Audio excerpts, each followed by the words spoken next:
see on my face is Earth Shine. পৃথিবীর আলো, yes, Christina কচের মুখে যে আলোটা আপনারা দেখলেন সেটা হলো পৃথিবীর প্রতিফলিত আলো। এটা অবিশ্বাস্য মনে হলেও এটাই বাস্তব।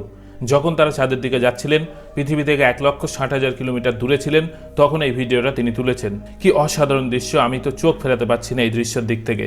চলুন পুরো ভিডিওটা একবার দেখে নেওয়া যাক, তারপরে আমরা মূল কারণটা জানবো। এর পেছনে মূলত দুটো কারণ আছে। Earth Shine.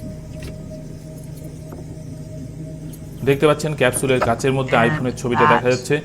Is the beautiful Earth. এবার দেখুন পৃথিবীকে কি অসাধারণ লাগছে। আমি তো অবাক হয়ে যাচ্ছি পৃথিবীকে এত সুন্দর দেখে।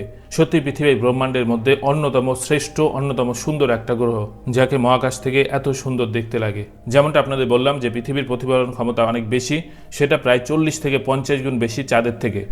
এর পেছনে দুটো কারণ। প্রথমটা হচ্ছে পৃথিবীর আয়তন।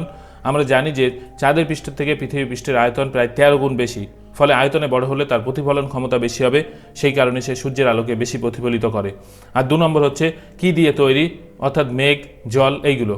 আমরা জানি পৃথিবীর বেশিরভাগ অংশ হচ্ছে জল, এছাড়া বরফ, এবং পৃথিবীর উপরেই রয়েছে মেঘ। তো এই সবগুলোই প্রায় সাদা কালারের জিনিস। এর ফলে তাদের প্রতিফলন ক্ষমতা অনেক বেশি, যারা প্রায় আয়নার মতো কাজ করে।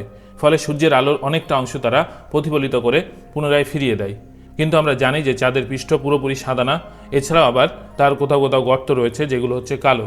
এর ফলে চাঁদের প্রতিফলন ক্ষমতা অনেক কম। আশা করছি আপনি বুঝতে পারলেন যে পৃথিবী কেন এত বেশি আলো প্রতিফলিত করে। পূর্ণিমার রাতে যেরকম আমরা চাঁদকে দেখে অবাক হয়ে যাই, আমরা যদি পৃথিবী থেকে দূরে চলে যাই তাহলে পৃথিবীর রূপ দেখে আমরা অবাক হয়ে যাব। আশা করছি ভিডিওটা ভালো লেগেছে। বন্ধুদের সাথে শেয়ার করুন যাতে তারা এই বিষয়টা জানতে পারে। ধন্যবাদ।